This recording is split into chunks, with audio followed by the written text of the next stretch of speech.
9, 10 years old. Happy Monday, everybody. Welcome to Around the Way Curls.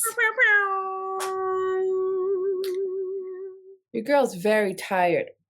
I can tell. You see me trying to overcompensate? Very, very tired. Very busy. Christmas Village is opening in Philadelphia at Love Park.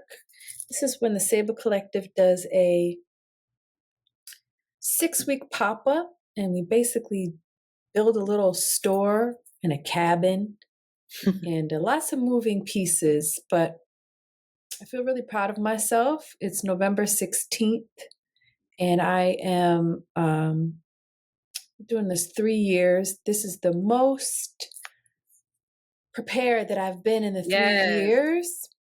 Yes. Staff is going to be fully trained. We got the setup set up. Products are ordered. And yours, the Sable Collective is by far, I'm biased, but it is by far the best shop at the Christmas Village. Like, girl, you see what them people selling, them mittens. Play with me. People don't like the Tibetan mittens. Don't put them down now. They're wool. Girl, bye. The Sable, I said what I said.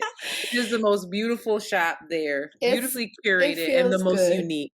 Did you go last year? You didn't go. You went the year before. I went every year, thank you. You were there last year? I don't think you came last year. That's not true. Please don't hurt me, Shanti.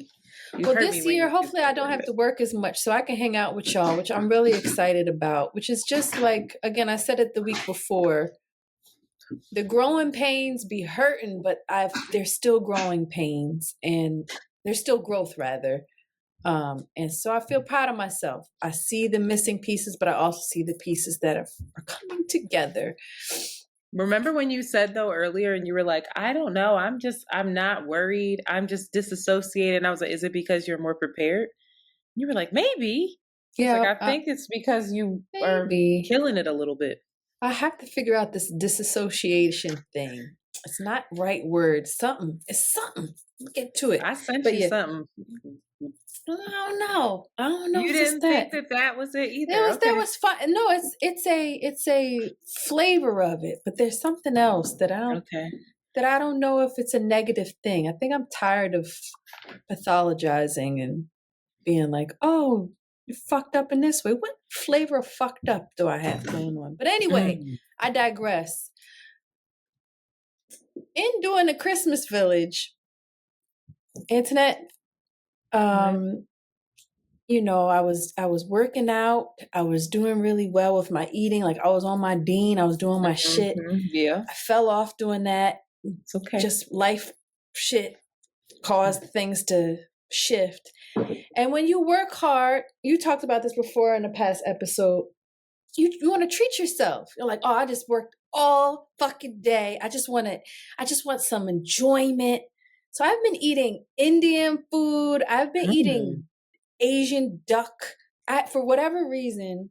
You love an Asian duck. I love duck. And I worked really hard the day before yesterday. And I was like, girl, I'm going to get me some fucking duck. So Dennis loves duck. I was in a U-Haul truck. Shut up. Driving to Chinatown. And I was like, fuck, I fucked up. Like, why would I drive this? There's going to be no parking. Why would I do this? But nothing was going to keep me from the Sankey Duck in the Reading terminal. So I parked in a loading zone on 11th and Arch Street, child. In front of that Dunkin' Donuts. I know exactly where Took my ass into Reading Terminal and fucked up a duck over fried rice with sauteed bok choy and a spring roll and a root beer. And the pleasure. Wait, you stayed in there? Mm-hmm. But wait, you stayed in there? You ain't even take it to go? In there. I ain't take it to go. I had the crazed desire that was in me. It had to be fulfilled. I ain't give a fuck. And so I ate the entire meal, walked back out, nigga. The entire U-Haul was tagged with graffiti. with a parking ticket on it. And I was like, this is the Philly's Gotham City. If anybody knows 11 and Arch Street, it's a very busy intersection. It was 3:30 in the afternoon. And somehow a whole bunch of kids, I don't know who did it, but people just walked past this person vandalizing my U-Haul. And the fact that I came out with a Antoinette, you're irritated. All the sides of it and the top of it, the hood of it, the front hood. I'm irritated because you knew. That's why I'm like, you sat in there and ate it. You But knew no, you were getting a ticket. I didn't care about the You lucky ticket. the U-Haul was still there. Philly is Gotham City, and I'm convinced there was no reason why I had to be tagged. A ticket, yes. I was like, fuck it, this is a $75 lunch. Nothing was going to keep me from that duck. It was a primal, just irrational desire. Why do you have to tag? Since when do you park your car in the center of city, near the convention center, in a bustling neighborhood, and niggas tag it? It was like, what's the movie where you come out and your tires missing? Tagged by the PPA. It was probably them that fucking tagged it. That part. If y'all don't know, Shout the Philadelphia Parking Authority is the worst, most efficient fucking. That's the only thing that's efficient in Philly. Is you gonna get a parking ticket? You could be there for 1 minute and you got a ticket. They had a whole show. Do you remember that? Yeah. Parking Wars? That was in Philly. I did. Another thing happened today. Oh God! As she does her nails. What are you doing, yo? For this cabin, you have to have padlocks. So I had padlocks from last year, right? So I'm moving. I've had 2 cups of coffee. And I'm moving fast. I had to go to drive to my mom's house, pick up an electric stapler. I got multiple bags. I'm dropping off shit at the UPS. I drive back to the goddamn cabin with all my shit. I'm feeling good. I'm blasting Watch the Throne. I get back to the cabin to open this thing up to start setting it up. And the keys, I have a keychain that's holding, I can't forget, it's not a cantilever because that's an architectural design. I don't know what the word is, but it's a key hook. You put all your keys on this main hook that you put on your pants, but I didn't have jeans on today. I had my main keys, about 50 keys, and then I had the padlock keys on it. The goddamn keys to the padlocks fell off of that. So I'm like, I told you that thing is messed up. Remember when I lost your keys? No, that was an old one. That was an old one. But yes, it is you need one that locks. No, you got to put the clump all together. Down and locks, you never have separate clusters. It's just one cluster. If that joint falls, you feel it. But if you have little... Anyway, child, drove back to this, retraced all my steps, called an emergency padlock guy, got into the cabin, cleared it up, looked down in the bag, and there were those keys. And I say all this to say... You're so annoying. I say all this to say, in getting this pop-up set up, there have been multiple. There have been multiple challenges, unforeseen obstacles, disheartening situations, things that I could have easily avoided, things completely out of my control. And I have to sit and I'm like, yo, humankind, it's a miracle where we are. Because just in my setup of a pop-up, I've had multiple obstacles and crazy setbacks. Niggas have built cathedrals, Shanti. pyramids. They've gone to the moon. You have to imagine the amount of the minutia, the unforeseen setbacks. That's why humans are fantastic. We're miracles. The resilience the sheer will to create and to keep going is otherworldly. Cause shit be going wrong. Shit be fucking up all the time. It's unavoidable. It is happens. avoidable. No, some of it is. So I hear what you're saying, but also there's some things you just don't. It just in us trying to get the merch together. There's just shit that's like it's slow. You go, you do it, you set back. It's just niggas quit. People say they're one way, they do something. People steal. It's just a miracle. It's a miracle. How people built pyramids with thousands of people that have endured, but have also faced these crazy little tiny fucking hammer breaks. Niggas are sick. There's famine. It rains. It blows my mind, and it keeps me going because I'm like, this is it. This is human existence. Endure and persevere, queen. Should just be happening. It just be like, wow. But I don't subscribe to only shit do just be happening, but also people be fucking up. I love you so much, but this is part of when you were like, Renee, don't get caught up in my shenanigans. This is some of the Shanti shenanigans. All right. It's okay. All right. Look, you mad. It is, because that's not what I'm saying. All right, I fucked up in some cases. No, it's not you. Some of it is just, even with that, just but way the point is that you're still going. You're still going. It's just a miracle. It just really is. This is a project manager at me, fantastic. where I'm like, immediately I'm identifying this. I'm telling you, this is what's amazing to me is the difference in people of how they see it. And I'm admiring you to be like, wow, that brought you to, we're fantastic. We're miracles.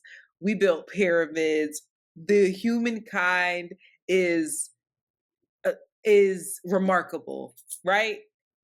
I hear that and I'm like, these are all of the little ways that if we don't plan things out and we don't pay attention to detail, so we're just two completely different minds. Yeah, we're just so I heard that and I just got nervous the whole time, like, and just wanted to problem solve the entire thing.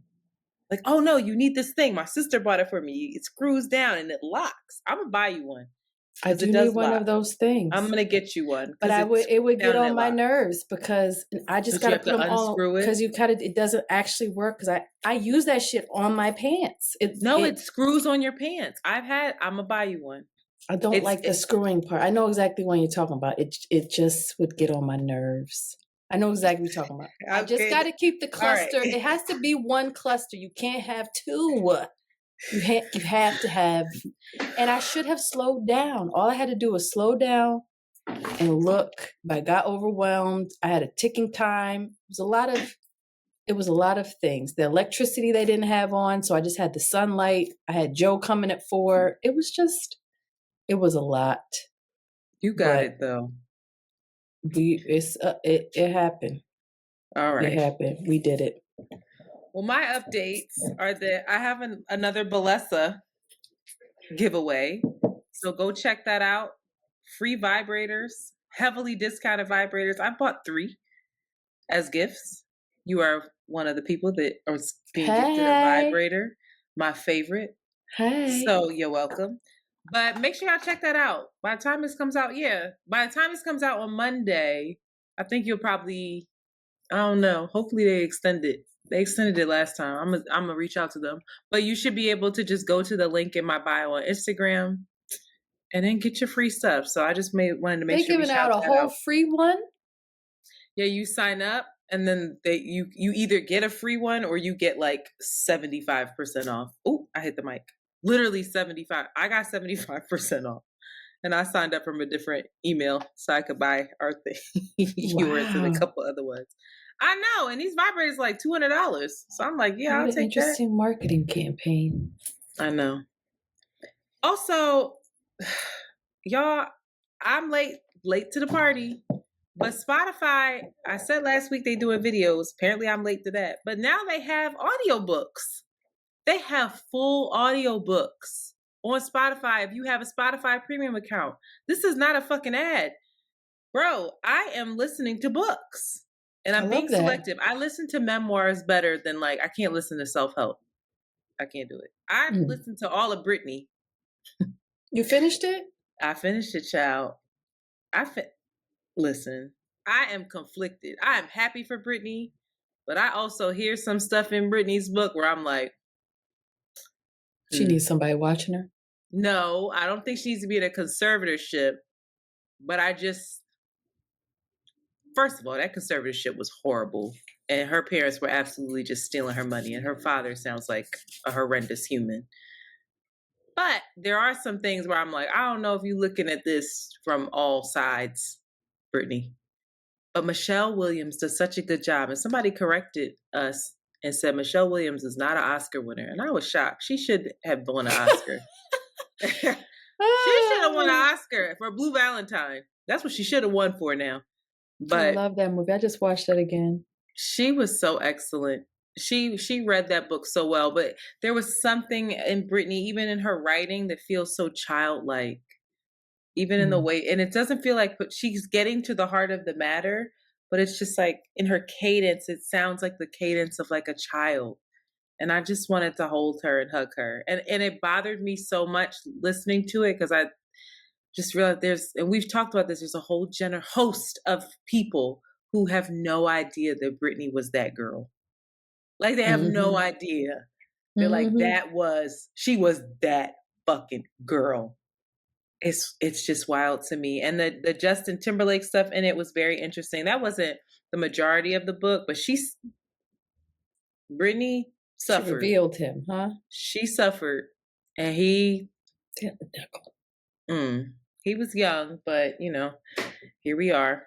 Hopefully he does better. I also listened to Fat, Crazy, and Tired. That's probably the only book that I've ever read that has put to words what it feels like to not be at home in your body. And What's that? Who wrote that? Dan wrote that, but it's again, it's like a personal kind of memoir account, but it's just like, it stopped me in my tracks listening to some of the ways in which he so skillfully explains how being overweight or not feeling good in your body when it comes to weight, how it impacts every single part of your life. And it's this prison that you can't get out of. And like people will tell you, you got to love yourself regardless of how you are. And he's just like, well, what if I don't? What if I can't? What does that mean? Where does that leave me? It's really good. So I highly recommend it. I'm moving on to, what's my new book? They don't have everything on there, but if y'all have Spotify Premium, y'all gotta check this out. I'm listening to Sapiens, A Brief History of Humankind. I have no idea who told me to listen to that. Yes. I don't know if I'm going to be able to. Social sciences. I don't know if that one's going to work. That might be one that I have to read. But if that doesn't work, then I'm moving on to Will Smith's book because the memoirs seem to do the thing for me. Also, I cannot believe that the holidays are around the corner. I literally was on the phone with Mandy and was like, oh, are you here this weekend? She was like, bitch, my show is this weekend. I said, girl, it's already the 18th. Like, my mom's birthday is next week. Your birthday is coming up. My goddaughter's birthday is coming up. Christmas. I don't know what to do with myself. But I am happy that you and I have a date scheduled. I hope that you don't bail on me. You're definitely coming, right? Because this is right before your birthday. So this is a pre-birthday thing. And I'm planning accordingly. Yes. You feel non-committal in this the 14th, moment. Right? Yes. Yeah, all right. I'm in that bitch. So I want to invite Around the Way Curls listeners to this as well. Oh, it's a birthday party. Oh my God. All y'all pull up. Yeah, like pull up and then maybe we'll go to a bar afterwards and cry a little bit. I don't know.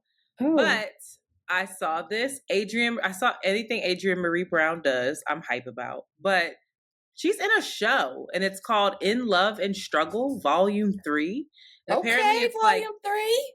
It's The Future is Around Us. And so this is in New York, December 14th through the 16th. It's in its third year, this In Love and Struggle, and I'm reading this. It unites visionary Black women and non-binary individuals for a memorable evening of storytelling, music, comedy, and monologues. So my understanding is similar to the Vagina Monologues, but like our version of it. And this year's theme, this is what made me think of you, draws on inspiration from science fiction writer Octavia Butler, who you love, featuring a diverse and creative cast, including the one and only Miss Adrienne Marie Brown, Cree Summer, I don't know how to say this sister's name. Zainab Johnson, Mahogany L. Brown, Treasure Brooks, and Amanda Seales. And more to be announced. So it's like this eclectic celebration of like love and resilience and creativity. I was like, that's just the woo-woo type shit for me and you to do, boo. So we're going. Okay. I'm gonna wear something knit. Oh. Wear something knit. Calling the hotep? Yeah. You're annoying. Knit and long skirts. Anyway. It's gonna be lit. I'm excited for it. I kid, but okay. Yes, it's gonna be good. So Around the Way Curls listeners, come and support this. And who is that? Okay. What is that? Okay. Y'all can't see this, but Shanti, I added a picture on here, and I'm just gonna open it up for you you can see it. Do you see this man? This picture. Do you see this picture? Scroll down. Do you see him? Do you know who he is? He look like somebody I know. Okay. So now I want you to do me a favor. You see this link here that I blocked out because I didn't want you to click it before we started? Okay. I want you to click that link. Click that link for me, sis. The link's inactive, so that was making it difficult. Shut the fuck up. Who's that? Paige Chestnut Official. Who is that? What is that a picture of, Shanti? Morris Chestnut. That's his son. Who is that? It says Paige. That's his daughter. Who's that? Morris Chestnut's son. The Negro you keep saying is Morris Chestnut's son. Who is that? It's not his son. What? Then who is that? And it Grant may be Chestnut. That is not his son. Is his name just Grant Chestnut? But he not Morris Chestnut's son? I don't even believe that his name is Grant Chestnut. Apparently that has been debunked. Yes, it is. No, this kid's name is Grant Chestnut. So go back to the link that I sent you. Because somebody called and was like, I need Shanti to know, because she said this multiple times, that man that she's all hype about is not Morris Chestnut's son. Okay, so go to the link that I sent you. So do you see the comment from Taro with Lala? And she added him, be owned, this is not his son, babe. And then somebody else said, call me Sid21, so you're not his son? And he won't respond. He is not Morris Chestnut's son. Well, he lying to the community because he find like Morris Chestnut. His name is Sid. What's his last name? Let me find out where his. All I want is his Instagram. I don't care who his legacy is. Here's his Instagram. That's he famous and important to me. Send it to me. I just put it on the outline. But y'all, I want everybody to do yourselves a favor and just Google Morris Chestnut's real son. And you will understand. You mean God bless him, but it's just not the same as the other dude. And it was hilarious to me that you was on here. I didn't know. Outline. I know you didn't know, but you was 10 toes down in it. Because if you Google Morris Chestnut's son, it ain't that nigga that come up. And I think it's so sad that we as a people have erased his real son and plugged in some influencer boy because we think they look alike. Sid is it. Y'all don't know that I don't be fucking bugging like for men like this, but Sid. Call me Sid21? Whoa. He's a model, actor, and influencer, girl. He corny, but he not. Okay. Oh, see, he was hanging out with Lori and them. Mm-hmm. Tricky. Lori probably hit that. She probably did. Sorry, girl. Anyway, please rate, review, subscribe, and share Around the Way Curls. We are in the holiday season. Please feel free to be in a giving mood and give us a rate, give us a review, give us a subscription. Palestine. Shanti, if you're not on Patreon, you don't know why she's cutting up. All right. Speaking of Patreon, you can feel free to watch us there. I am giving a little bit of low cutness here, but you can't see it because the mic is blocking. Sex sells. Come on. And then Shanti has on this lovely shirt that I actually wanted, but it didn't look good on me. But it's one of my favorite shirts on her.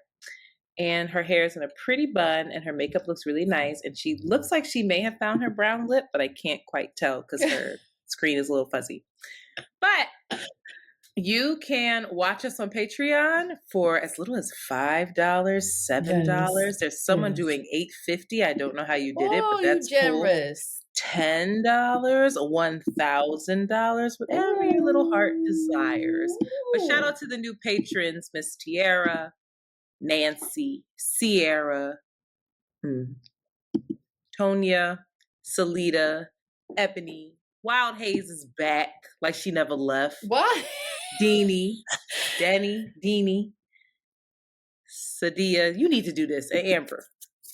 We love y'all. Oh, I've hit the mic. We love y'all. We see y'all. We appreciate y'all. Shout out to y'all. Okay. Maybe please take a break. Take that off the outline. I won't. He looked like the first boy you kissed. Sing to us. Sing. Come on. After these messages, we'll be right back. All right. Don't he though? Who? What for? Who's your first kiss? Don't he look like him? Yeah. That's so sad. Could you imagine being his son and everybody's erased you because you don't look like your dad? He don't look like him at all. The other boy do. That's why I thought that was his son. That's his dad. That's really is his dad. Morris cheated on his wife and had that kid. That's his son. Wow. Shanti facts. Get you every time. All right, I'm tired. Let's go. On to hot shit. Shout out to the first woman chair of hot shit. You gotta sing it. For Monty. If they're gonna do it for us. Yeah, but he syncs it up with how you say it because I don't know how to. That's not my. Did it. It doesn't matter. Right, we're having a fight. Shout out. Did you erase this? No. Did you move this up and? I moved it up and moved mine down. Do you have glasses anywhere? Because all I see is you like. Do you need me to make this bigger? Where are I can my make glasses? Things bigger. I just need to find them. Monty, cut this out. Hold on, I'm gonna make it bigger for you. I really am aging. You gotta see your face. You was like, girl, hold on. We can make the font bigger. That's a shame. Let's pause it so you can clean your glasses. Look, not me making the font bigger. Look at this big ass font. We getting old. I'm getting old. Don't say we. You old. Can you see it now, baby girl? Hot shit. Shout out to Elaine Brown, who was the first woman chair. I'm so sorry. Wait. Start now. Monty, go ahead. Shout out to hot shit. Say hot shit first and then start. All right, ready? We're back. Hot shit. Shout out to Elaine Brown, who was the first woman chair of the Black Panther Party in Oakland. Sister is 80 years old, and she is now leading an $80 million affordable housing project in Oakland. Incredible. The name of the housing project will be called Black Panther Sankofa. Brown wants to help the area's economic vitality by opening spaces for new Black businesses. So on the ground floor of this housing project, there will be restaurants, a fitness and tech center, a grocery store to help end the current food desert. And all of the businesses will be co-op run, which is very significant, very alternative way, very equality-based way of running a business. Elaine says, I don't have the direct quote, but Elaine says she's still about it, but she's now even more ruthless than she was when she was a Black Panther. And she thinks that a lot of the growth that she wants to see for Black people is financial, which I found to be very interesting, given that so much of the Black Panther ideology is rooted in communism and the eradication of capitalism as a structure, as an economic structure. So I commend her. I love that for her. Shout out to being 80 years old and being a brick house, powerhouse, creating possibilities. Don't stop, get it. I really admire this. And go ahead, Elaine. Shout out to Miss Brown. Mm-hmm. Give you 1 second so I can get a clip together.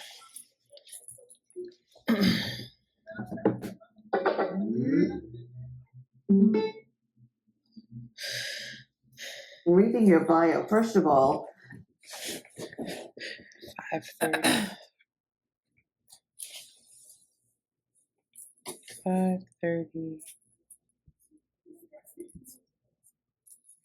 On the shoulders of our ancestors and those before us. Yes. Which leads me right. All right. Also, do you know who Janae Bridges is? I do not.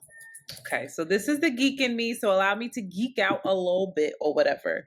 So Janae Bridges she's 36, and she's already a 2-time Grammy Award winning American mezzo-soprano. She's a Black girl. And so she's an opera singer. And in that world, there aren't many Black girls, and there aren't very many mezzo-soprano Black girls leading Black women in that field. Okay. And she is a premier opera singer. Okay. All right, Janae, come on. She has been the winner of the Marian Anderson Award and has performed for the Metropolitan Opera, the Washington National Opera, San Francisco Opera. Like, these are all huge opera houses. And BET, Black Entertainment Television, has described her as the Beyonce of opera. And she pretty much is. Like, she's that girl. So I'm hyped because I know somebody who knows somebody, and they know that I used to. Now, I didn't have the voice for this, but back in the day, me, Amanda, Jasmine, shout out to Kappa, was all coming through Kappa, and we were all singing classical music in high school. And so classical music for me was a place where you found your roots. If you're a dancer, you find your roots in ballet at the bar. Classical music is like, you are going to set yourself up to have proper technique, to learn about, the history of the music, and to also just be able to hopefully read music. And if you could do that, then you can pretty much, it translates over the skill set. So I'm super proud of this woman. And in November, she is going to be joining the New York Philharmonic, which is fucking huge. Mm-hmm. And she is singing, she's singing A Mother's Grief in Stabat Mater. And I was confused because Stabat Mater is something that me, Jasmine, and Amanda sang in high school. And we sang the Francis Poulenc version, and it's absolutely beautiful. This is different. This piece is actually written by another Black woman composer, Julia Perry. So I'm hyped about this. I would really like to go. I'm trying to figure out how I can get back up here to go, because it is very close to the holiday and I'll probably be home. But regarding her performance of Stabat Mater, Janae said, "I am a champion specifically of Black women composers and being the vessel to promote music that is so rarely performed." And I love that. Yeah. Because here's the thing. The Marvels came out, Mrs. Marvel or whatever. This is an aside, but stick with me. It came out, and that's obviously a part of the Marvel franchise, and it fucking tanked. It tanked. And part of it, I think, is because they can't promote it, whatever. But it's a Marvel film, so like it should do better than what it did. The saddest part about it is that it's a female-led cast. There are 2 Black leads in the movie, and it was directed by a Black woman. So I say all that it's disheartening to see that it failed in this way in the opening weekend, because this is the type of shit that we have to fucking support. You know, we sit here, we scream about diversity and representation in all of these fields, like movies, opera, whatever, and then like we see the diversity and we don't go to support it. So what I'm saying is Janae needs to be supported, whether you fucking like opera or not. I would love to go. I would just that's just so out of my experience. It's so out I of think my that you would really like Oh, it. I would love it. I would bawl probably. And it's with the New York Philharmonic, so it's like when is this? It's incredible. 22nd So it's to the- November 22nd through the 25th. Like maybe I know it's hard because it's next week. I know, but It's this week. I'm confused. When is this coming out? This week. It's this week. When this comes out, we're recording this on the 16th. So yeah, by the time this comes out on Wednesday or Thursday, it's going to be. Oh, y'all better grab tickets and get that ASAP, Rocky. Or Monday. This comes out Monday. Yeah. So I do want to play a quick thing because I think it's important, and it's important for us. The more and more I see stuff like this, I want us to talk about it, because we gotta support this, because I just feel like having diversity, equity, and inclusion is one thing, but like that's the test when they actually give us the shot and then it doesn't make the money back. That's when they're gonna be like, yeah, it wasn't worth it. You guys are asking for this shit, but you're not our audience, you know? But the white people that like, or I'm assuming, forgive me, but sorry, go ahead. But I feel like white folks will go support that, right? White folks will support it because she's incredible. Because she's incredible, right? Her to feel supported also by her community, wouldn't and it also be beautiful? Could you imagine the way that we came out for Black Panther? That kind of support, Renaissance, child. But anyway, I want to play this because I want us to hear from her. Yes, which leads me right to the first question we usually ask our guests to place themselves in Black America, the influences, and how do you do that, Janae? Well, like Damien said, I mean, we are standing on the shoulders of our beautiful, strong ancestors, and for me, I ask myself often, why me? What am I here to do?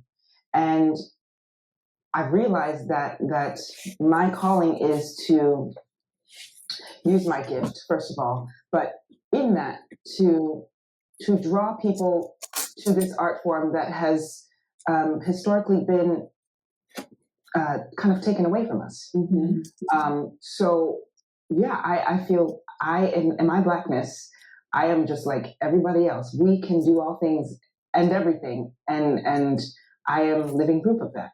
So, girl, love her. So listen, she's only 36. She's only 36. She's a baby, and I should play her voice, but y'all gotta look her up. Listen, shout out to the homie who hooked this up for us and hooked this up for y'all. But there is a promo code if you do want tickets. If you can support, it's a great thing to bring your family to, bring a young person to, date night. So if you go, and we'll put the link in the bio. But it's Culture LP. And you will get 30% off your tickets. Yes. Culture LP, and you get 30% off your tickets. Again, November 22nd through the 25th. Let's support this sister who's doing her thug thizzle. So shout out to her. Okay. Moving right along to politics as usual. Well, what time is it? It's 39 minutes in. Should I play these voicemails, Shani? There were a couple. I'm going to play one of them. We got a whole bunch of voicemails based off of our conversation that we had around the lesser of two evils, which I figured that we would. I was proud of that episode. I'm sure it was not an episode where there were a lot of answers, but hopefully I think there were a lot of questions, and it wasn't an episode where you and I disagreed or agreed. We were just in conversation and exploring. And I think it incited a lot of emotions and feelings and uprooted a lot of frustration, or gave language to a lot of the frustration that folks are feeling right now, and fear and anger and resentment. And so I get it. But I do want to play one of the voicemails, just for sake of time, from one of our listeners. Hello, Shanti and Antoinette. How are you all doing? So I'm listening to the Lesser of Two Evils episode. You all are talking about politics, which I love. As a political scientist and a public administrator, I have so many thoughts. I constantly go back and forth with you all, really truly on my own, because y'all can't hear me. But that's beside the point. So I'm calling because of the conversation that you are having now about, is it our responsibility to inform ourselves as voters? As I just said, I'm a political scientist and a public administrator, so I am absolutely calling. I'm driving, y'all, so if y'all hear any background noise, I'm sorry. I am calling from a place of privilege. So I think it's absolutely our job to be informed voters, to inform ourselves, because we can't demand change or say that we're going in knowledgeable without having to be knowledgeable, right? Taking the time to inform yourself of who your candidates are, what their stance are, important issues to you, how you can actually hold their feet to the fire beyond voting, like reaching out to them, calling their office, showing up, town halls, all this different types of stuff that happens with politicians in the political realm. And you only get that information if you search it, because they're not going to actually give it to you. They want us to be ignorant voters, because when we don't have the knowledge needed, we aren't going to be able to truly demand what we want. I hope this makes sense. But yeah, so I think it's our duty to inform ourselves, and we can do it simply by taking that time that you scroll on Instagram, that you scroll on TikTok, and simply doing some Google searches. We Google everything else. Why not Google the people that are going to be put into power? Anyways, if you have pushback, I'm absolutely fine and give it to me. Like I said from the beginning, I'm coming from a place of privilege because I am a political scientist and a public administrator, so I know more than most Americans do about politics. But I just thought that it would be a great conversation to have with you all, especially with what you're talking about today. So I look forward to hearing from you. Do you have any thoughts on that? No, it's a solid argument. There was another, yeah, I agree. There was another person who called, and they were talking about how we need to be more radical in our thinking, and think outside the box. And I think that's what we're saying that we want to do, and we know that needs to be done, but that I think right now we feel like, well, we haven't gotten radical yet, and we haven't dismantled this shit. So what do we do? So I don't want to belabor the point, especially given the time. But thank you for calling. Yeah. And with that said, let's get into the motherfucking Supreme Court. Supreme Court adopts an ethics code, y'all, after reports of undisclosed gifts and travel. So the Supreme Court issues this. This was on Monday. What was that, like the 12th or something? After a series of revelations about undisclosed property details, gifts, and this intensified the public's pressure on the justices to have some sort of checks and balances for them. So in a statement, the justices said that they've established the code of conduct to, quote, set out succinctly and gather in one place the ethics rules and principles that guide the conduct of the members of the court. But left very unclear is how in the hell the rules will actually be enforced. So basically these rules, they quote, listen, it's for the most part, these rules are and principles are not new. That's what the court said. Adding that the absence of a code, however, has led in recent years to the misunderstanding, which is a very interesting word, the misunderstanding that the justices of this court, unlike other jurists in the country, regard themselves as unrestricted by any ethics rules. The misunderstanding, so we're misunderstanding that the justices feel this way, that they're unrestricted and they don't have rules. Make it make sense. So Amanda Frost, who is a law professor at the University of Virginia, she said this is a small but significant step in the right direction. But she did say she was troubled by the court's failure to acknowledge the past transgressions and the lack of a mechanism to enforce the new restrictions. Daniel Epps, a law professor at the Washington University in St. Louis, said that the new code reflected, if nothing else, a recognition that the court had to act. It's a good thing that they did this, he said. It's good that they feel some obligation to respond to the public criticism and act like they care. Ha! So I asked you, is it a good thing that they act like they care, or should they actually care? This is not rhetorical. It's just goofy. Child. This is goofy. They're brilliant writers, though. I will say that. They basically took the code of conduct for all of the lower courts and said, here's our code of conduct. The fuck? That's really what they did. And here's our code of conduct. We have no one can tell you how we're actually going to enforce this code. We don't have any repercussions if this code is not followed. Sounds about but right. Here's the code, guys, and everybody should know that we don't care. act like I ain't never told you now. Listen, this is one of those things. Get on the phone, call your representatives, call your senators, and make this an issue for you. Make this something that's like, these people, believe it or not, often will say, I don't know how I'm going to go home to my constituents about this. I would love to talk about George Santos and the fact that George Santos, I'm going to actually get into it real fast. George Santos. Do you remember George Santos? No, it's okay if you don't. This nutcase, this is the bull. The one that was lying all the time? Yes. He's the scammer. This in Congress right now. He's queer? He is, but that doesn't matter.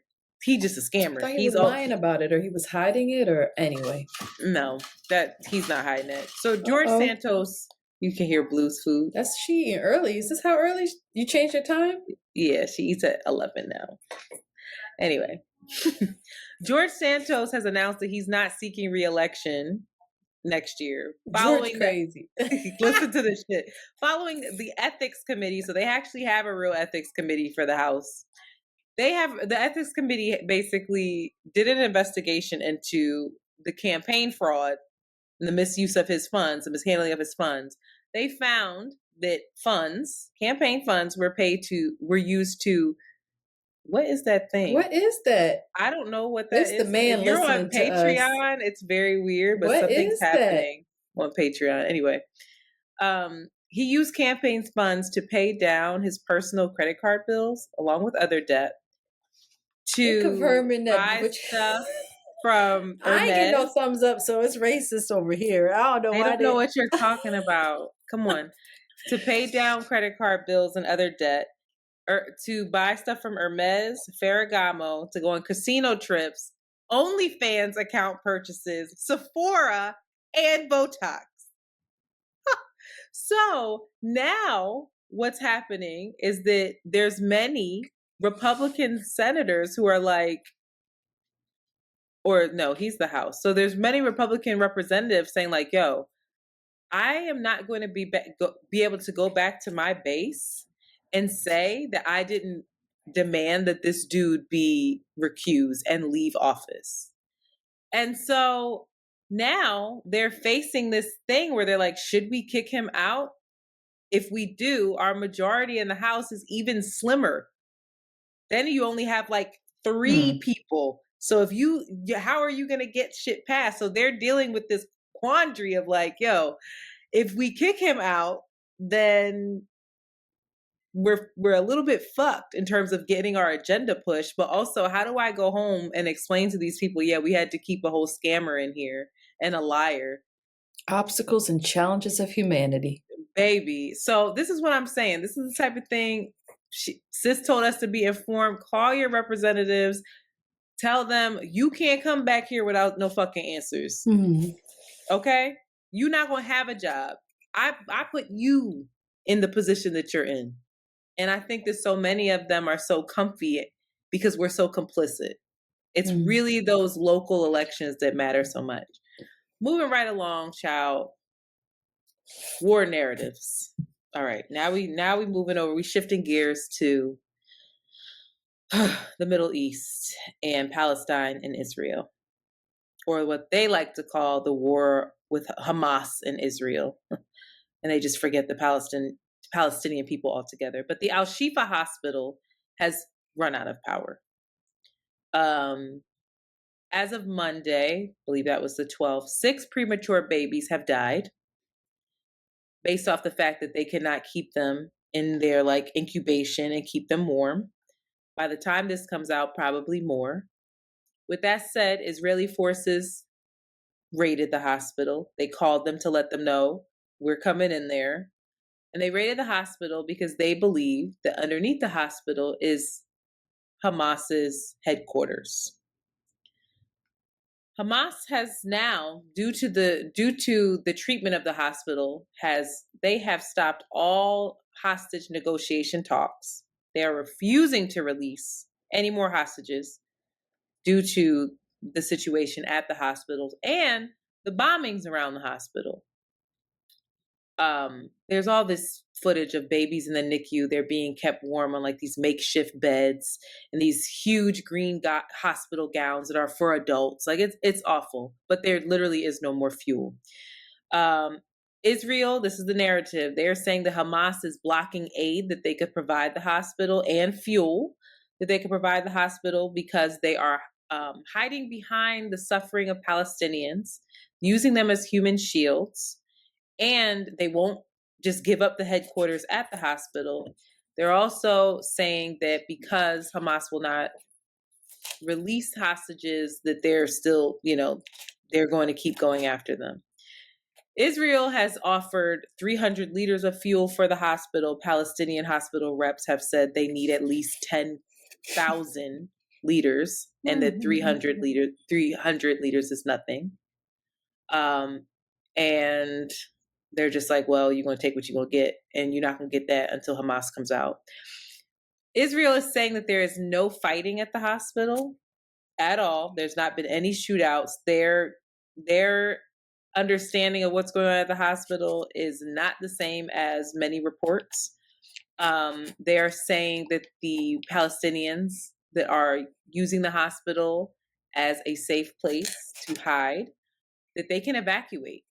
But when these representatives of the Israeli government are questioning, well, where should they go? There's no place for them to go. I literally watched an Israeli military rep say, and I quote, "When there's a will, there's a way," meaning they got to figure it out. Now, babies in the NICU cannot evacuate a hospital, to be very clear. There's no way to do that. They're premature babies that need to be in the fucking NICU. Israel has also released video footage of weapons stored in the hospital, along with other artillery. Believed to be Hamas weaponry, right? And they're like, listen, look what we uncovered. We're in the MRI machine. We open that up. There's weapons in here. We open up this storage closet, and there's boxes of guns, of artillery. And they're like, none of this has any business being in a hospital. I have another clip. Should I play it? Okay. Can you put a time code here? Because I have to pull it up. Gotta figure out a better way. Problem is when these clips don't start in the beginning of the video. So there's no way. Okay, give me 1 second. For the second time. Okay, ready? Can you put the time down right here? As a collection of Hamas weaponry, equipment, and materials. We have not been able to independently verify the veracity of these claims. Given the size of the complex, a whole city block, it will take time for the Israeli army to investigate.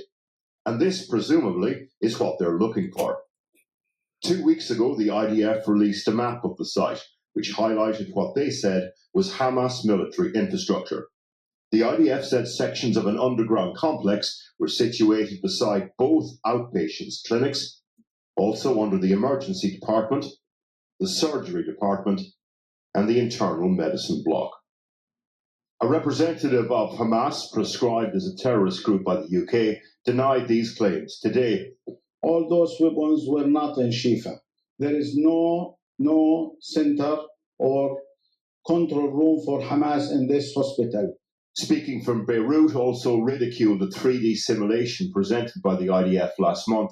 At the time, the Israeli army said this wasn't a direct representation, but illustrated how extensive Hamas's control center under the hospital is, according to the IDF.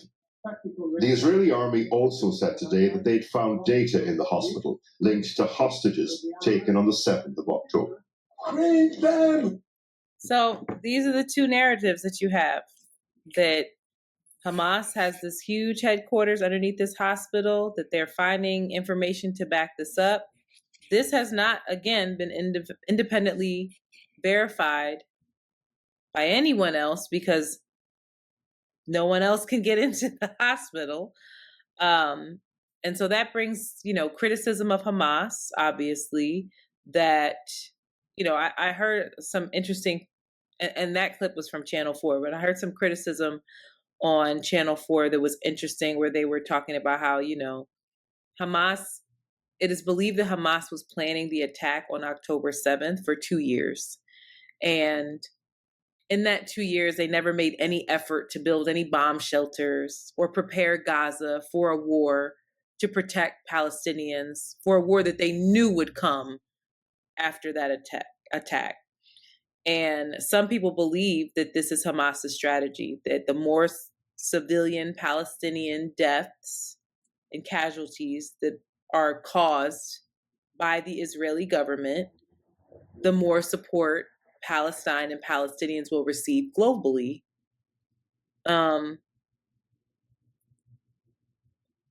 All this to say, another Israeli hostage was killed. The body of, I don't know how to say this woman's name, her first name, but Miss Weiss. She was abducted by Hamas October 7th. It was recovered by the Israeli Defense Forces, the IDF, from a building near the Shifa Hospital in the Gaza Strip. Her husband was killed that day as well. Conflicting narratives, what do you do with that? What does anyone do with that? They're literally telling two different stories, and CNN at this point just feels like they're on the Israeli government's payroll. So you watch our local news, and it's not like you're getting both. At least Channel 4 is reporting both sides of the narrative, getting one narrative most places here in America. And how do we stop? Where does it stop? I mean, I think the troubling thing is that there's just, again, is not any care for the thousands of people that are being killed. It doesn't matter. What the fuck? It doesn't matter. Stop. But it's this. And I agree with you. Can I ask the you a narrative question? Isn't. What do you say to the Israeli people who are saying, if we stop, then they can kill us, and they'll kill the hostages, and that we allow them to organize and attack us again? I agree with ceasefire, but what is the rebuttal there? I don't know what it is. I don't think that by continuing to traumatize and radicalize, you're radicalizing people. You're building more people that support Hamas. You think this is bad? Yeah. Are you out of your mind? This is going to be forever. The way that in this name of self-defense. But this is just basic humanity. This is basic war law. This is basic,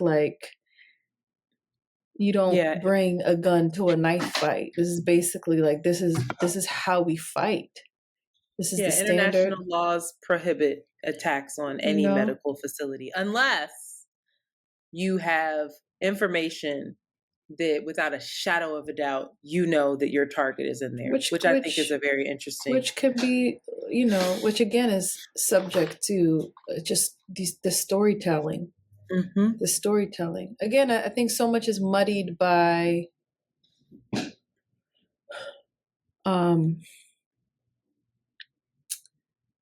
what is the original cause of all of this, And I feel like when I hear a lot of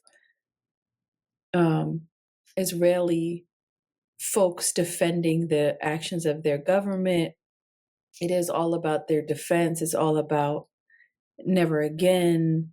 It's all about the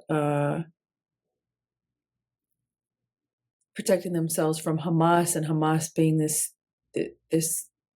dangerous force that needs to be snuffed out. But it's not going back to like why is Hamas there? Yeah. You know what I mean? It's like trying to put a Band-Aid over Hamas a is there wound. saying never again. Yeah, it's just like, yeah. And I'm not in any way Hamas saying that is I doing the agree same with thing Hamas. too. Right. Yeah, it's just like they're both of these. I just Hamas don't know.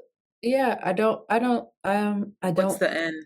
I don't know. But the end is that these people are going to be wiped out of Gaza in particular. Gaza is going to be flattened, and the people are going to be, it's going to be completely decimated. I hope not. And we're only talking about Gaza. Shit is going down in the West Bank as well. Yeah, it's just just illegal shit. This terrible shit is unimaginable, all before our eyes. Yeah. I don't know, girl. Something to think about. I just want people to think about narratives, especially as we continue to consume media, continue to consume news. It's the narrative. We talk about it all the time here, but the narrative is so important. And the source is so important. And the money that funds that source is so important. And so it's interesting when you're met with two completely different narratives and you're like trying to find diplomacy there. It's like, how the fuck do you do it? Diplomacy is out the window, child. Can't get into these topics, but I do want them to be on folks' radar, so I'm gonna mention them. The federal case against Brett Hankinson, the officer who killed Breonna Taylor, was declared a mistrial today. Fucking mistrial. Also, Nathan Woodyard was found not guilty by a Colorado jury Monday on all charges related to the death of Elijah McClain. If you don't remember who Elijah was, he was the unarmed 23-year-old who died after he was wrestled to the ground by police and injected with ketamine by paramedics in 2019. He was a violin player. And also Van Jones showed up at a pro-Israel rally and was booed for in the most clumsy way, attempting to humanize Palestinians while also supporting Israel. It's just so Van. Look that stuff up. I saw some people like, oh, I'm so proud of him. And I was like, I'm not. But we don't have time here to get all the way into it. But those things should be on your radar. And also the Trump trial. Pay attention to that as well. Trials. But the one with his kids are real interesting. Hunter is also getting in more trouble. Hunter. So much. Moving right along. Pop culture. Girl. I'm sick of talking. This was so troubling and horrific to read. I'm not done reading. I read the New York Times article in full. I'm not done reading the actual lawsuit. You read the lawsuit? Public. It's available for people to read? Oh yeah, it's public. 35 pages. Cassie is suing Diddy, Sean Combs. And the overview, is that basically she's saying not long after she met him in 2005, she was 19. I believe he was 37. He began a pattern of control and abuse that included giving her drugs, beating her, forcing her to have sex with a succession of male prostitutes while he filmed the encounters. And in 2018, the suit says, near the end of the relationship, Sean Combs, Puffy, forced his way into her home and raped her. I'm going to go through some of these allegations because they are horrible. It says that, she says she got swept up in his lifestyle, and then he began abusing her. He controlled every aspect of her life, from her finances to her career to even her medical affairs. According to the suit, results from an MRI scan that she had for memory loss, possibly caused by drug use or by the beating that she suffered from him. That MRI result went directly to him.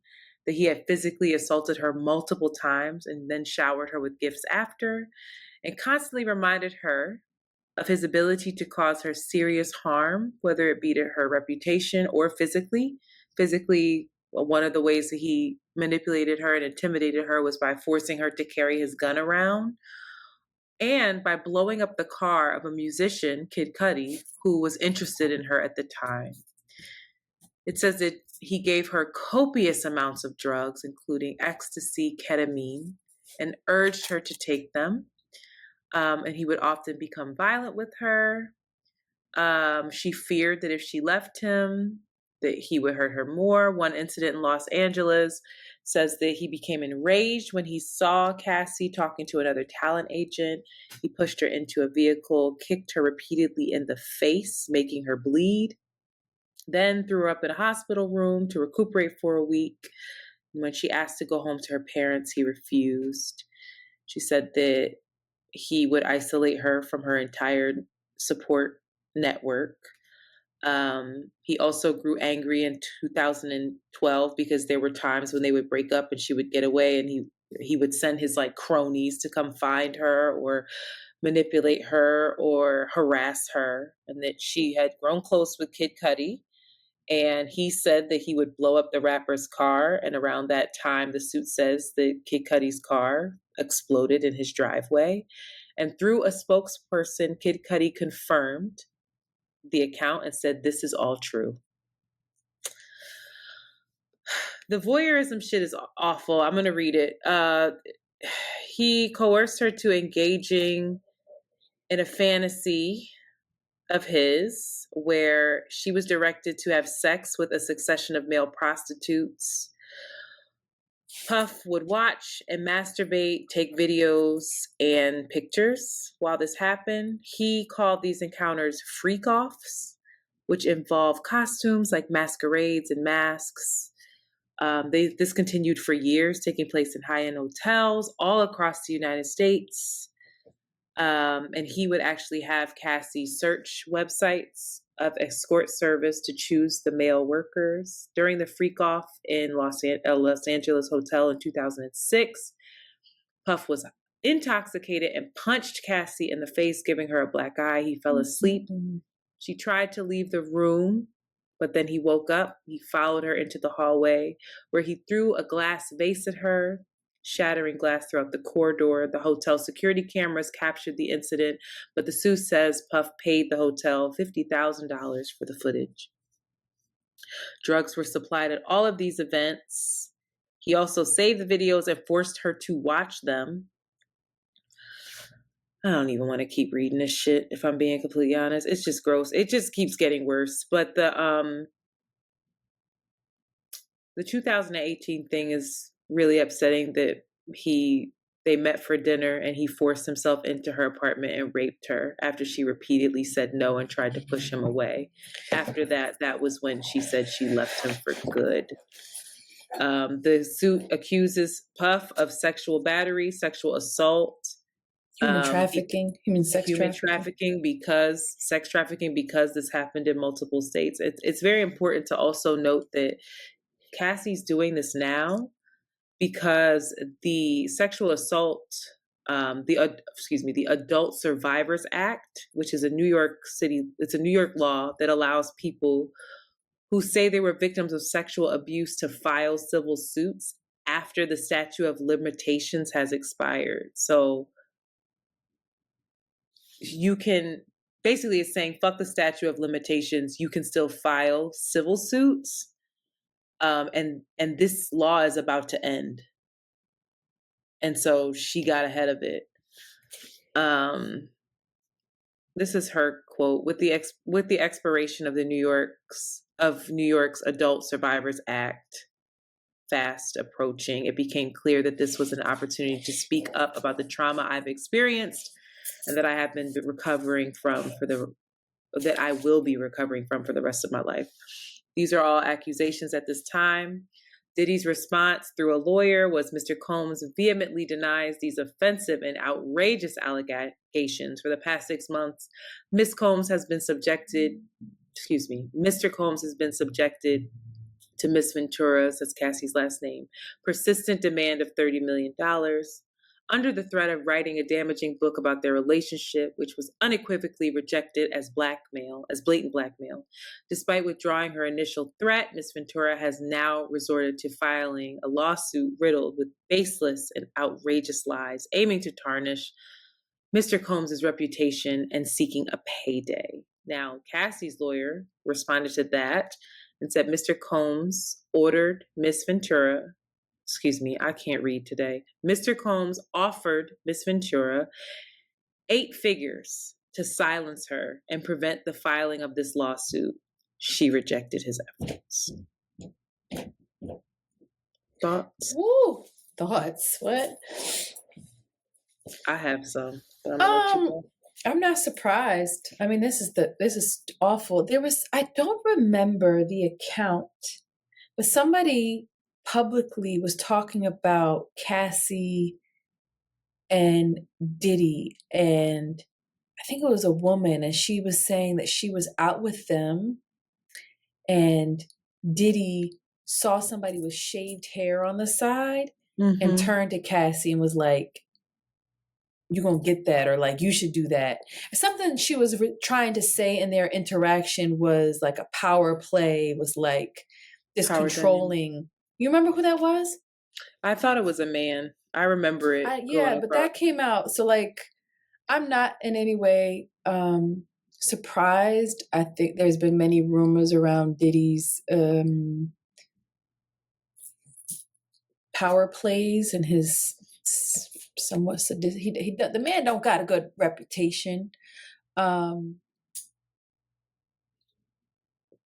What a courageous, if this is all true, what a courageous act for her.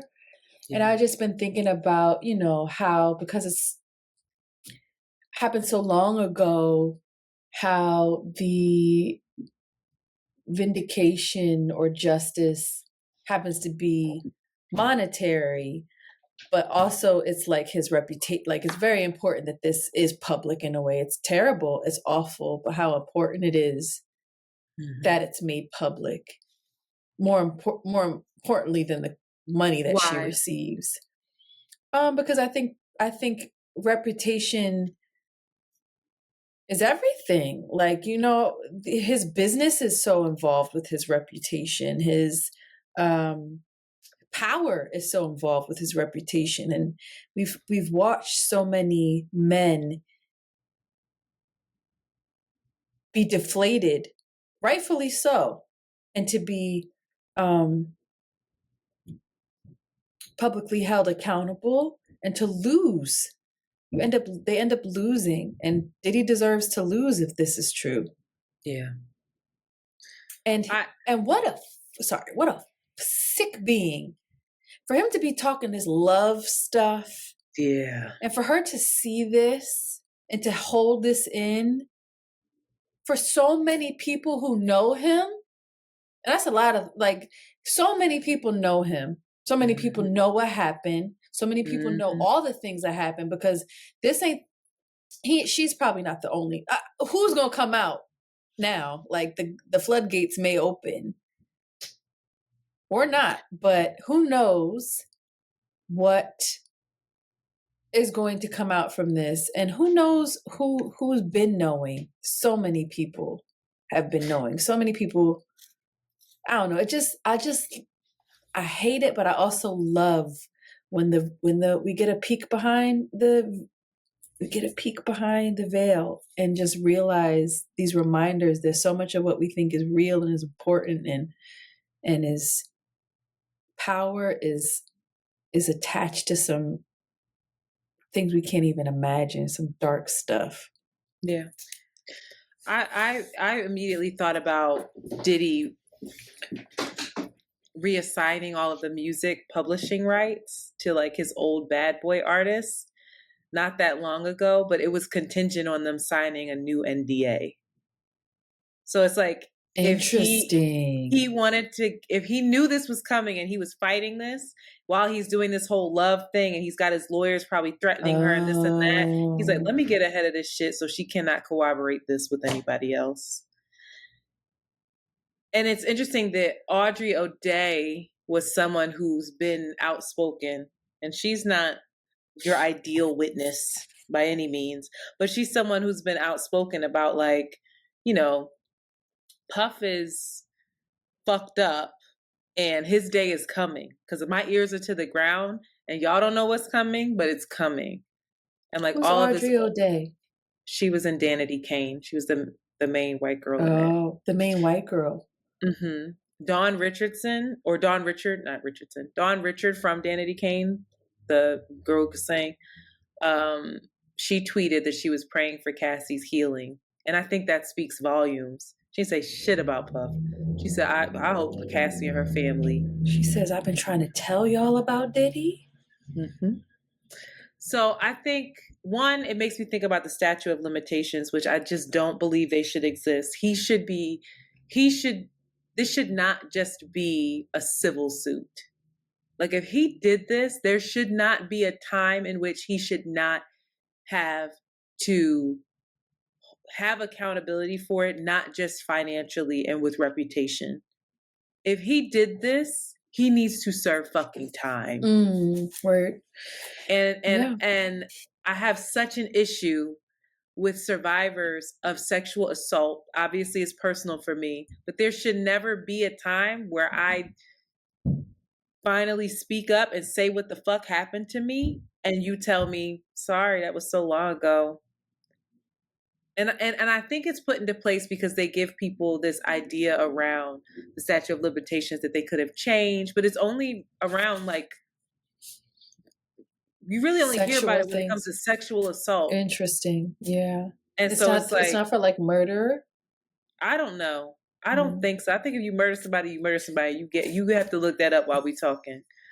But that really bothers me so much. The age gap is glaring to me. It's glaring. Mm-hmm. I think about somebody that I was involved with, and if they would have had the power that Puff had, the money and the influence, I wouldn't put it past him to have had a whole harem of women being exploited and manipulated like this. And there was a huge age gap and discrepancy between the two of us, a huge power discrepancy.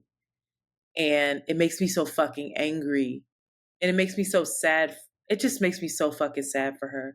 I'm worried about Carisha, if I'm being honest. We all like Carisha winning. She getting what she want. Worried about her. I'm so fucking sad for Kim Porter. Mm-hmm. Because, like, imagine. She never escaped him. Who knows? She never escaped him. And these kids. That's next. Who probably all witnessed this. I'm horrified for Cassie, for that this was her experience. Again, if it's true, I'm horrified for his children. And he's responsible for all of Kim's kids as well. She's gone. That's all they have. You talking about narratives. You know how confused those fucking kids probably are right now? The shit they've probably seen too. Yeah, I'm worried about Usher. He was Usher's legal guardian when Usher did his first album. And you know what the fuck did Usher stories? Yeah, Justin Bieber has alluded to weird shit Really? No, yes, Justin Bieber's he cried about Billie Eilish once, saying, "I hope the things that happen to me don't happen to her." Mm. It's just that world is fucking weird. He's And dark. Diddy is dark. it can be if you don't, and I'm really, can't say it. I'll say it to you offline, but I respect people who recognize those worlds and are like, I'm gonna go ahead. I'm in it, but I ain't really in it. And I'm keeping my peace over here. And it might impact my career and it might impact my popularity. And I might not be the most famous or the most whatever, but my shit is intact. I'm protected. My soul is intact, My child. soul is intact. You know, I'm angry, like you said. I'm angry with everyone who is complicit because he has a whole network of people who do his dirty Jay-Z work. and all them do, don't they? Maybe not. I don't know. Ain't no way in I'm hell talking about people who his henchmen, like all of Jay-Z ain't them. his All of henchman. them. All of them. Weirdo, All of just them. weirdo, weird shit. Like All of what? them. And he's not the only one that's being sued in this. They're implicated in this as well. But I second your thoughts around her courage. This is a fucking billionaire with so much power. It's a whole industry she's going up against in a way. And she's revealing stuff about herself that she had sex with male prostitutes, a whole entourage of them while he watched, and she, this is from 19 to when they met. When she was 19, I think they started dealing with each other when she was 21. I was reading the lawsuit and it's like she had a boyfriend when she first got there. He didn't like that. Like he kissed her on her 21st birthday forcibly. She ran out crying and she just was like, I can't tell him no. He's the head of my fucking record label. And again, all the people that have endured this, something, a smidgen of it. J-Lo, who knows, child. But the Kim Porter in particular is really interesting stuff about her, and she was also groomed by him. But I know people who know her, or who knew her rather, and they would say just how fucking, just what a never anything physical, but just emotional and mental abuse that he inflicted on her. And then sits there and talks about love. Ooh, that's a dangerous, despicable. Named himself love. That is a scary human being. That's you are a sociopath, bro. If this is it, for real. And like I don't understand that world and how you are just so disassociated with reality in a way where it's your world. Do you believe this? Yeah. He does, huh? Yeah. So maybe it's not he might believe it. And like, listen, if you want to have your what is it called? What do you call it? Your fuck offs and your freak offs and all that, fine. But you can't be doing that with someone who you're manipulating into that. Everybody has to be willing participants. I'm not shaming that lifestyle. Fine. But not no fucking, not somebody beating her and then forcing her to watch the video back that she thought you deleted. What? Making her carry a gun around as a form of intimidation? Come on, bro.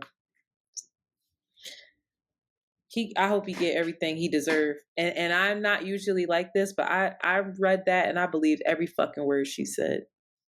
I know it's allegedly, I don't want us to get sued, but I believe every fucking word she said. I wonder what's gonna come out, child. I think there's I don't want to know nothing else. Lots more. I really don't. I just want her to get whatever she needs. And I want him to not be able to do it anymore. That part. Anyway, to much happier news. Woohoo! Let's end on a good note. It's actually in a half an hour. In a half an hour. God. You talk. I've been talking too much. Andre 3000 has given us a new album. It's not what we would expect from the king. It's no raps, no beats. He's playing his No bars, no beats. He's playing his flute, y'all. Now he done been playing his flute. He playing multiple flutes, guy. But it's gonna be something very different from what we would expect from him. I haven't been able to see any of the interviews, but one little clip that I did see in which he is talking about how it feels inauthentic for him at this point in his life as an older person to rap. He don't have nothing to say. And this is coming from his soul right now. And I love that for him. And I also love the song titles, which makes me they are him the bars. They are the bars. Like more and more. Some like a song thesis. number one is I Swear I Really Want to Make a Rap Album, but this is literally The Way the Wind Blew Me this time. Number two. You get it? It's a woodwind instrument. Do you get the it? Slang word pussy rolls off the tongue with far better ease than the proper word vagina. Do you agree? That night in Hawaii when I turned into a panther and started making those low register purring tones that I couldn't control. Shit was wild. Ayahuasca. Bipolar disorder's daughter wears a 3000 button down embroidered. 93 till infinity and Beyonce. Gandhi, Dalai Lama, your Lord and Savior, JC/Bundy, Jeffrey Dahmer, and John Wayne Gacy. Ants to you, gods to who? Dreams once buried beneath the dungeon floor slowly sprout into undying gardens. Gemini's Those crazy. are the bars. Those are the bars, bro. I really want you to listen to that NPR interview. It's long, but it's so good. I love Shanti. listening to him. I will when I get him on. Maybe when I'm setting up tomorrow, I'll listen to it. There's Are you nervous for him? No, because so one in the NPR thing, he's talking about Pharoah Sanders. He's talking about people that I watched at the jazz club I used to work at.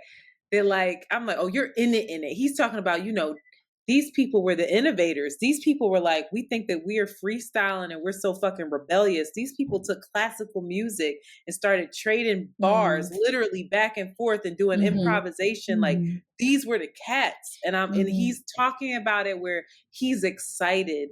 He's talking about, I started playing this flute because it's, how people, it was something to pass the time. You know how people just will sit there and scroll on their phone. And I thought, well, what else could I do besides that? I'm pick up my flute. So when I ain't got shit to do and I got time to spare, I'm going to just start fucking around on my flutes. And he has multiple flutes. And he's like, I was at this retreat. I was doing this ayahuasca thing, this thing. And I heard these sounds and I was like, yo, I like the timbre of that. I like that. I like this. It just seems so organic. He's 49, almost 50, salt and pepper, fine as hell. Let the man do what is calling him to do. I'm not nervous. People are not. No, we with it. People saying whatever it is.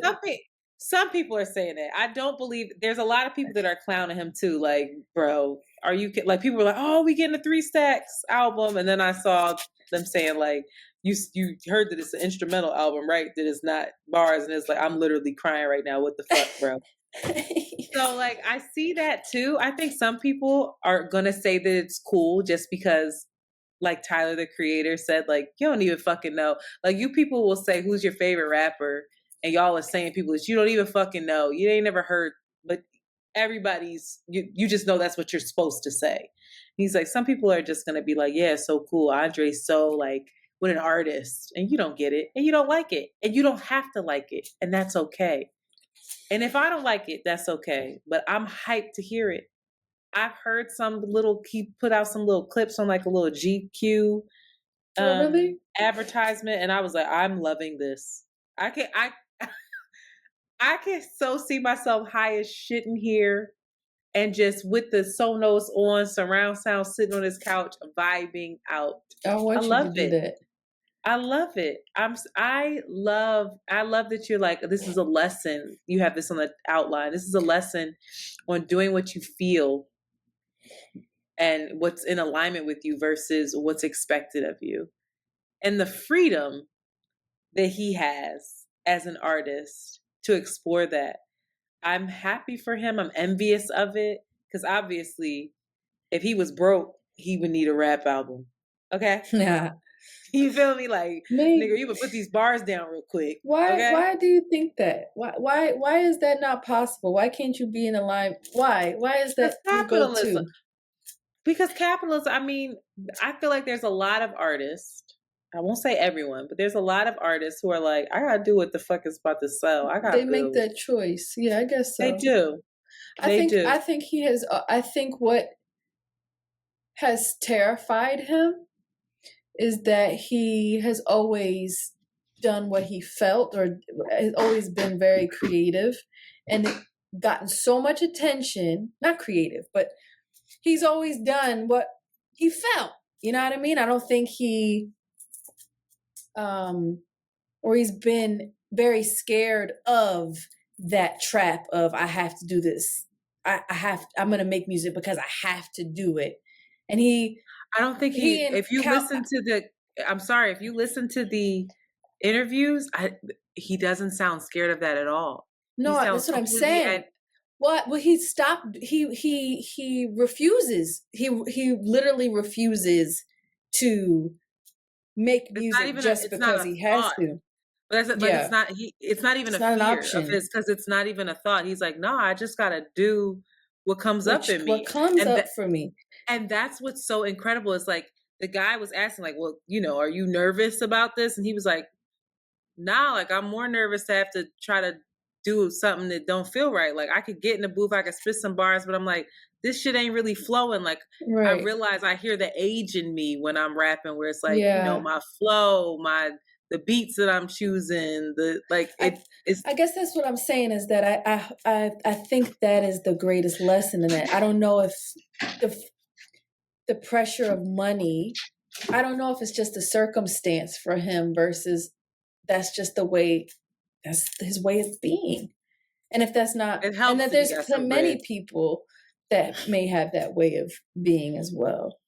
It helps that he got some bread. I don't know if that's so easily your way of being if you are a struggling artist and you know how to get yourself. You don't even have to be balling, but you know how to put some food on your table. You know what's expected of you. I love it for him though. I'm so excited to listen to it. I'll probably listen to it tonight like a geek, right in the tub. And y'all better give it a fucking shot. Give it a try. Open your horizons. Take that edible. Think about that flute. I did tweet this on our account, but I need everybody to recognize what it takes to play a woodwind instrument. The embouchure that you need. Shut the up. Things what you that just you say? have to, the embouchure. I like that word. I never heard it before in my life, and I love honey, it. Look it up. Embouchure. The things that you need for your lips and your tongue in order to create those sounds, Andre is doing God's work. Let me tell you something. When I heard that clip and I heard that little flute riff he did, I said, baby, listen here. Do that on my vagina That's being controlled by his tongue and his tongue only. Who the fuck is having sex with Andre 3000? Where's baby, she at? Listen. Where's she at? He hopped on a let us Beyonce know. track. He hopped on a Beyonce track before Beyonce was even being scandalous and said, make it milk till it dripped down your knees. And we loved it. Okay. Jay-Z allowed it. Okay. I want y'all to find out who this being is that is slapping cheeks with Andre. My mom was JoJo's learning the violin, and my mom is staying on top of her about practice. That's my mom's, job. She's taking it on, and she made a beautiful point, and I was like, yes, that is it. She was like, I don't know the word. She used a certain word, but she said, basically, she was like, you have to learn the notes and master the notes. So then afterwards, the soul and the feeling can come through. Then the emotion can come through. But you have to master the notes first before your soul can come through and you can really have a spirit, you can be free with it. And I was like, yes, that is it. What is that for me? What can that be for me? Because what's our flute? Yeah, what is your flute? What's your instrument? What is the thing that you wrestle with? And then you come to a space of freedom of like, oh shit, this is taking me to a whole other place, baby. I don't know. Yeah, what's your flute? But all right. Cool. Ask See y'all on the flip side. What's your flute? Good luck in finding it. Fuck Diddy. Shout out to Cassie. Free Palestine. Bong, bong, bong. Bye. Bye. What's the name of that episode? What's your flute? That's not really provocative, though. Andre and his flute. Andre 3000 drops a new something with Andre. Nothing with Diddy. Oh, I forgot about that nigga so quickly. I hope he is shaking in his boots. I hope he's big scared. I hope he is cracking. I hope Instead, I bet you what he's probably doing is just getting his fucking machine together to tear that girl down as best he can.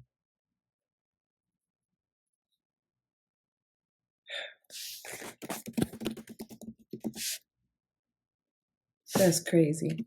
That is crazy. What a beautiful person she was outside. I don't know nothing about the inside, but everybody says she was. God damn, she was beautiful. You want to do that? I mean, regardless of how you look, but Shanti, we're not done. I'm so sorry. We have to record an ad and then let's log off. Cool. Also, have you been clicking that the clip marker? You haven't, right? I don't have it now. I don't have it. Whenever I don't know what I was in. Are you in here as a guest? You need to not be in here as a guest. You need to sign into Riverside and come in as a host. I think you're in here as a guest. No, right now I must be a host because I see it, but last week I didn't see it. Did you do it all today? Mm-mm. Not at all. I need your help with that. Mm-mm. Got it. But no, this week I did not. Yeah, when you come in as a host, you'll have it. So that's why I don't think I should keep sending the link. Just come in. Because when I come in, where do I go? What you mean? When I came in, it says recordings. It says like recording. You join the studio. I did hit the studio and then it just was nothing. Well, how did you get in today then? Through your link that you sent. Then you're not a host. You're a guest. Well, that marker was not there last week. I don't know why it's here this week, but last week it was not there. All right. That's just something for us to figure out for later. So yeah, you're a guest right now. Mm-hmm. All right. Yeah, last thing.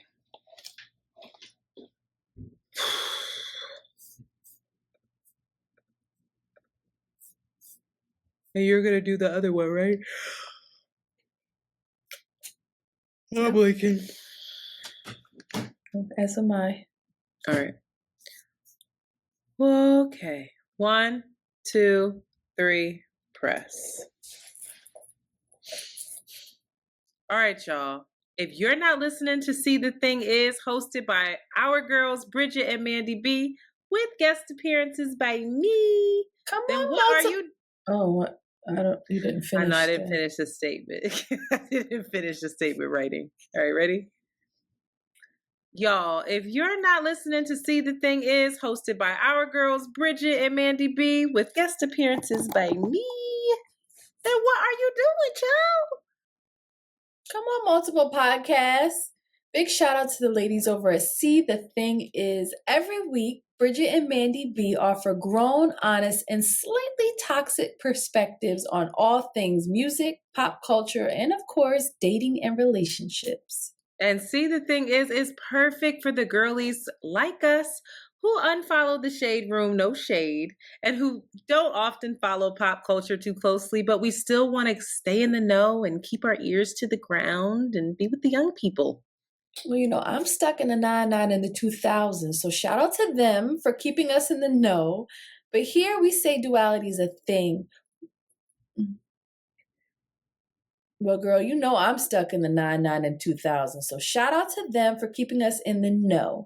But here we say duality is a thing, and we give you the love and light with little touches of money and you know the rest. But baby, Bridget and Mandy give you all of it, raw, unfiltered, and honest. Child, if you love listening to podcasts that don't sound like an echo chamber, then you need to go ahead and give them a try, because see, the thing is a podcast that really does allow space for a wide range of thoughts and opinions. Whether you agree or disagree, you're going to feel some type of way listening to those two ladies. And yes, they do. And the guests they have are A1. You may even listen and hear a very familiar voice, aka Antoinette, be on there. Ari Lennox, Big Frida, Van Lathan, Robert Glasper, DeRay, Chloe Bailey, Mooney Long. Who that? Oh, Money. Okay, wait. What's her name? And Money Long. Mooney. You sound like me trying to get through the patron day. Ari Lennox. Don't wait. No. You gotta go back. Don't say yep. They sure do. Just say, and they have guests. And they have guests that are A1. You may even listen and hear a very familiar voice, aka Antoinette, be on there. Ari Lennox, Big Frida, Van Lathan, Robert Glasper, DeRay, Chloe Bailey, Money Long, and Neo are just some of the amazing guests, just to name a few now. So make sure you join Bridget and Mandy every week as they update you on everything going on in the world with their polarizing hot takes. Subscribe to See the Thing Is on Spotify, Apple Podcasts, or on YouTube. New episodes drop every Tuesday and Friday, and they also have amazing bonus content on their Patreon. Shout out to Bridget and Mandy. Yay! The yay. Girl, I'm gonna keep it, but you DeRay is killing me. But what's that's his name? DeRay. But that's fine. They know. You want me to? Maybe I. No, I'm not punching nothing in. Look at me. Who the fuck is DeRay? Ain't that the nigga that wear the red vest? DeRay. But who's the one that wear the red vest? DeRay. His vest is blue. It was a little weird. All right, girl. Wait. I'm done. DeRay vest is blue or DeRay? Anyway. I'm not doing this with you tonight. It's about to be a Star Spangled Banner night. We gotta figure out your birthday. I have anxiety. I gotta talk to these girls. What? Don't have anxiety about it. No, I don't have real anxiety. The weekend before your birthday, did you hold that for us? That Saturday or no? Remember I asked you a long, long time ago? You're taking up a lot of my birthday days now. Y'all. The 9th, weekly check-in. Yeah. The 9th, 10th? The 9th, just the Saturday. Mm-hmm. We asked you to hold, and then you be like, you don't celebrate my birthday. And you don't ever. I didn't. I'm sorry. I didn't. What are you doing on the 9th? In New York, the 9th and the 10th. For what? For vending.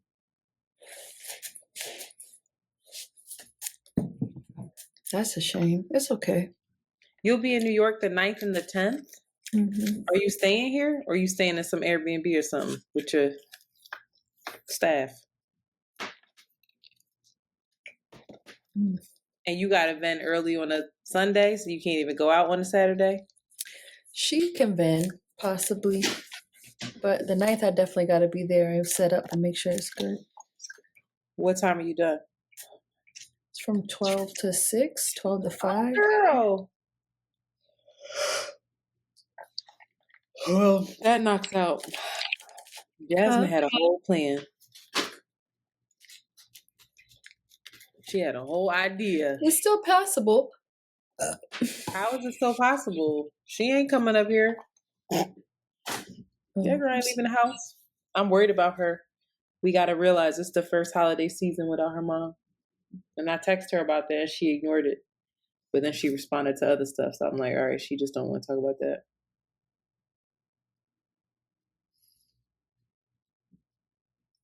I don't know what to do.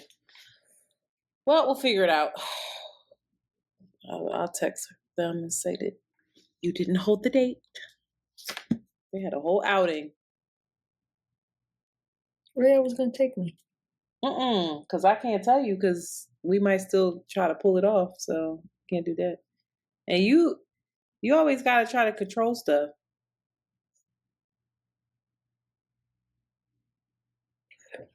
That's misinformation.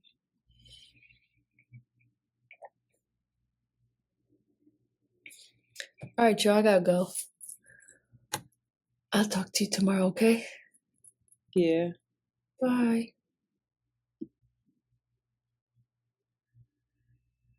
Mm.